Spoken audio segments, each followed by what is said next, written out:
हरियाणा की 90 विधानसभा सीटों में से 48 सीटों पर कब्जा जमाकर बीजेपी ने लगातार तीसरी बार राज्य की सत्ता हासिल कर ली है। वहीं कांग्रेस को एक बार फिर से बड़ा झटका लगा है और पार्टी 37 सीटों पर सिमट गई। लेकिन ये झटका कांग्रेस के लिए इतना बड़ा माना जा रहा है क्योंकि इस बार हरियाणा में अपनी जीत को लेकर कांग्रेस आश्वस्त थी। उसे लग रहा था कि बीजेपी के खिलाफ राज्य में एंटी इनकम्बेंसी जिसका फायदा उसे मिलने वाला है। वहीं पहलवान, जवान और किसान समेत कई मुद्दे पर कांग्रेस अपने पक्ष में मान रही थी, लेकिन नतीजे बिल्कुल उलट आए। ऐसे में माना यह जा रहा है कि कांग्रेस पार्टी को अब नए मुद्दे को तलाशना पड़ेगा। वहीं देखा जाए तो हरियाणा के नतीजे बताते हैं कि कांग्रेस राज्य में निर्दलियों और पार्टियों को नाखुश करने और साधने में नाकाम रही है। वह समझ नहीं पाई कि इसका असर उसे नतीजों में उठाना पड़ सकता है। यह अंदरूनी नाराजगी कांग्रेस के ऊपर ही भारी पड़ती हुई नजर आई और इसका फायदा भारतीय जनता पार्टी ने पूरे चुनाव में उठा लिया। वहीं अगर देखा जाए तो पूरे चुनाव के दौरान कांग्रेस लगभग ये मानकर चुनाव लड़ रही थी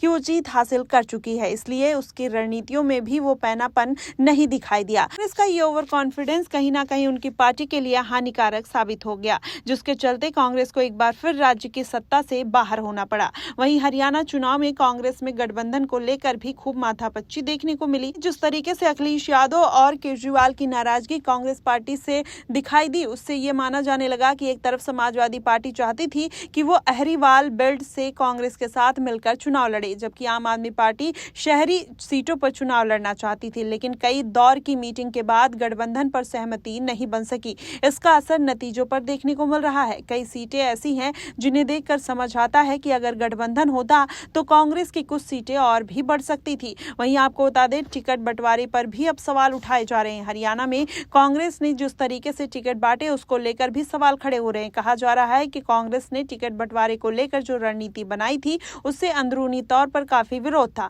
पार्टी के कार्यकर्ता जो थे उससे नाराज थे। इसका असर नतीजों पर भी देखने को मिला।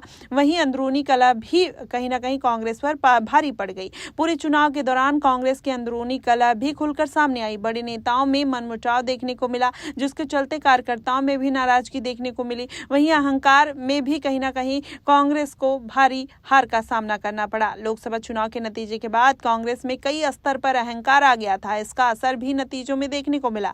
पार्टी जमीनी रणनीति बनाने में नाकाम रही। वहीं हरियाणा के पूरे चुनाव में कांग्रेस ने हुड्डा को ओवर प्रोजेक्शन किया और जिसको लेकर दलित वोटर्स ने नाराजगी देखने को मिली। और वहीं देखा जाए तो कांग्रेस इस चुनाव में स्थानीय मुद्दों के भरोसे ही रह गई, जबकि राष्ट्रीय मुद्दों को जनता के सामने लाने में वो नाकाम रही। यही सब कारण है कि जहां पर कांग्रेस पार्टी ने अपनी सीट गंवा दी और भारतीय जनता पार्टी ने तीसरी बार बाजी मार ली।